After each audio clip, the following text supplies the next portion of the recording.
My name is Matt Gutschall, and this is Kristen Brinkman. Today I'm doing an interview with her. She's a lobbyist for a lot of different organizations in Columbus. So to start out, thanks for being here. Thank you for having me. I wanted to ask you first, what is a lobbyist? A lobbyist, many people sometimes they always think we have devils in our head, but mostly a lobbyist, everyone has a lobbyist. You're basically advocating and representing on behalf of an association, a charity group, profit, non-profit, corporation, or consumer groups of sorts. Advocating their position to either positively move legislation, which becomes laws, or try to prevent legislation from becoming laws that would impact the group that you represent. Can I ask what's more common, trying to prevent or actively? I would say, unfortunately, there's legislation that rolls through our system that 80% of the time people are trying to stop the legislation. Legislators have these ideas, and due to term limits, they don't have a lot of historical background as it relates to how this legislation will impact people. So probably a good chunk of the time is to go in and educate the legislator of, I understand you thought this was a good idea and maybe we should make this law, but do you realize how it might impact A, B, C, D, and E? Your neighbors, your grocers, your businessmen, teachers, police force, and you spend more time educating the legislator on the whole impact of legislation, which is an unintended consequence. How many different organizations or groups do you lobby for? There are three types of lobbyists. There's a corporate lobbyist, which means you're an internal lobbyist inside a corporation such as AT&T, so you would only do phone legislation, issues and regulation as it relates to the phone industry. There is an association lobbyist, which I started out with the Home Builders Association, so you only do work as it relates to the Association of Home Builders and zoning and permits. I'm an independent lobbyist, which means I represent numerous corporations, associations, and nonprofit groups, and they hire me on a month-to-month basis. So I represent about 13, 14 currently. You can go down to 8. Some independent lobbyists represent 80. It's just total work concept and ethics. What are a couple of examples of groups that you lobby for? Some of my larger clients, Columbia Gas, Humana, I represent RN Circulators, I represent the Ohio Same-Day Transportation Association, and one of the newest industries that we see a lot in the newspapers, I represent America's Natural Gas Alliance, which has to do with all the shale play and the fracking, and much debate has been that we have found in Ohio there is natural gas and oil deeper in our soil, and so they found a way what they call fracking. And before, oil and gas wells would drill straight down. Now what we call is fracking, which is hydraulic and parallel. And we're actually finding strong natural gas and oil down there that could be able to turn around Ohio, jobs, economy, natural gas, and other things. So those are one of the issues that we represent. Are there any other issues, like within these different organizations, the specific things that you're lobbying for? Give me another example. A couple good examples, which when I speak to local schools, high schools, small kids groups, I talk about kind of some of the more issues that are close, near, and dear to my heart. I represent the National Safety Council in the early 90s to move legislation as it relates to primary seatbelt usage. And you draw up your data and you bring it together, and we were trying to pass legislation that would make it a primary offense if you didn't have your seatbelt on. And throughout the country, there were 18 other states that was moving towards this. If it was a law, more children, more seatbelts, kids saves lives. Another organization that I'm proud of is Support Our Troops. It's a non-profit group.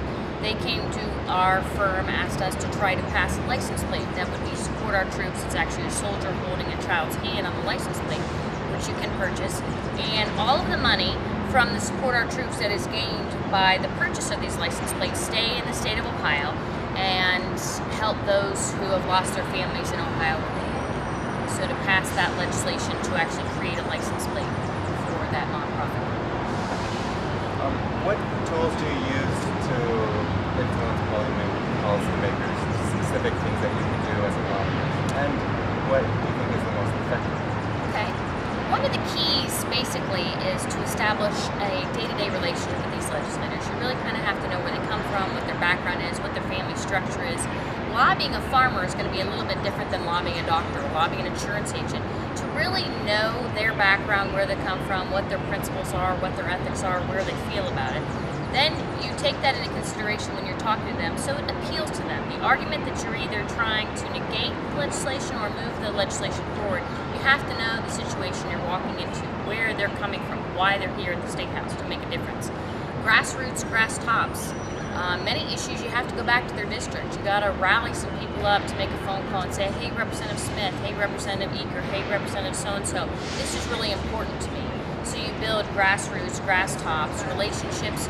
You bring forward witnesses, business people, that if this legislation were to move forward, it'd be positive for businesses, which means money and the economy is driven and is important to Ohioans. So prepping witnesses, probably the most effective tool is really bringing it home to them. One-on-one conversations, trying to relate the situation that your client has to them and their business industry and how they feel about things, and really, depending on the situation, what motivates them and why they're here, but to present that side of the issue to make sure they're comfortable with that, and then you request their vote. Can you tell me how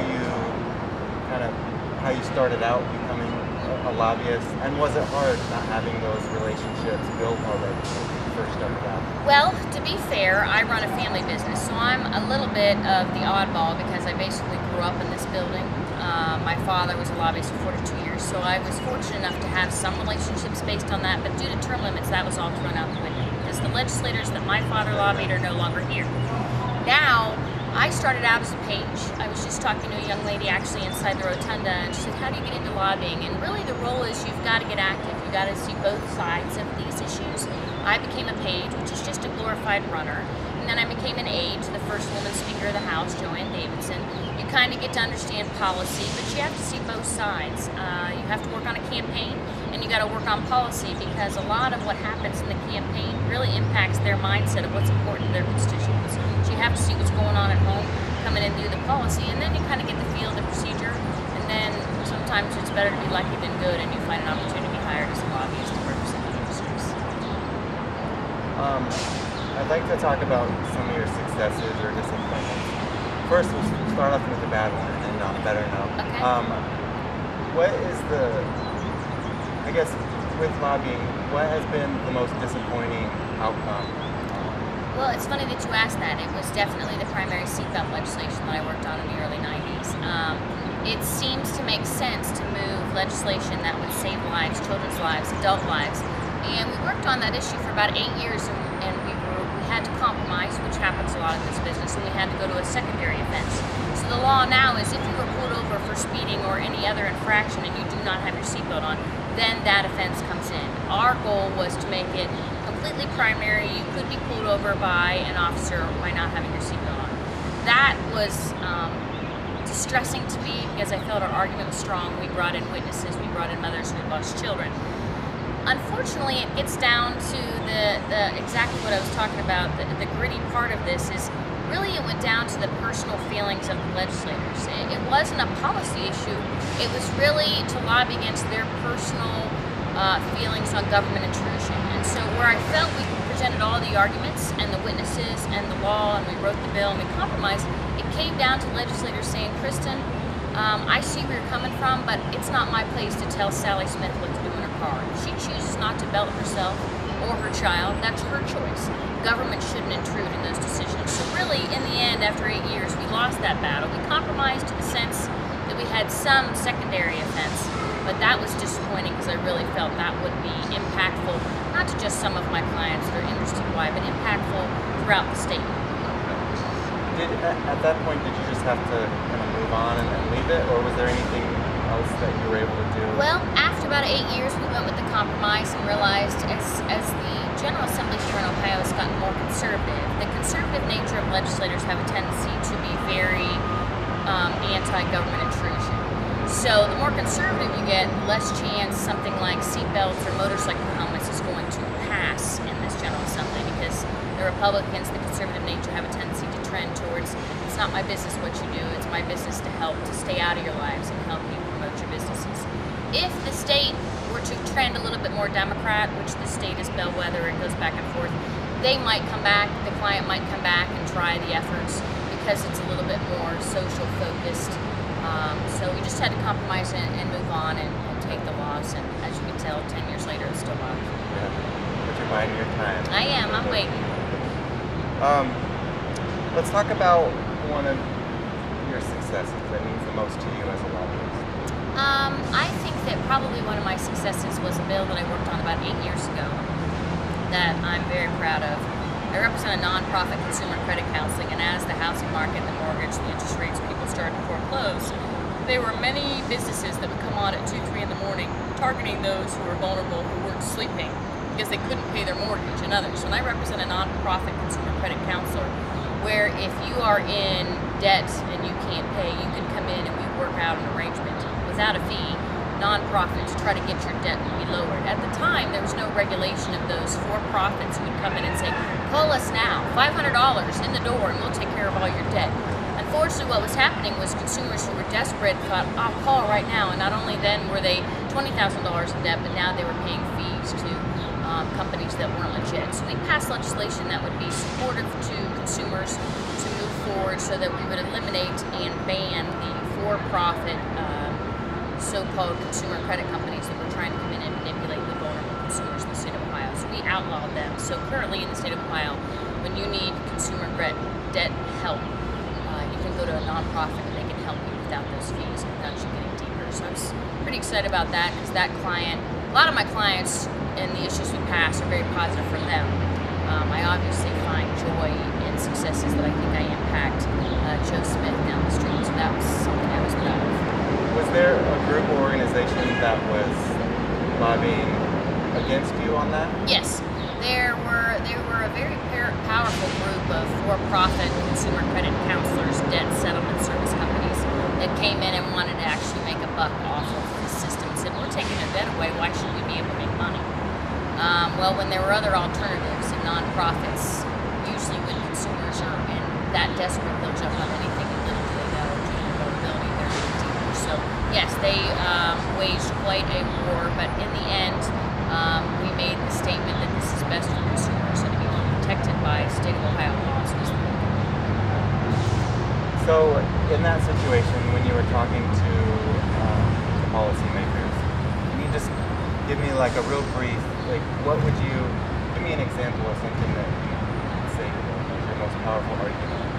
Well, I mean, it goes back to what you and I were discussing earlier. It's about relationships. So obviously, to slow down a bill, you have to target the committee process and the committee members of the bill that's in front of us. So you start out the process where it only might be 12 members that you have to focus. You get in concept of where they are in the bill, and then you go in and you have one-on-one conversations. And it's really, in most cases, to lobby them, it's really just an education process.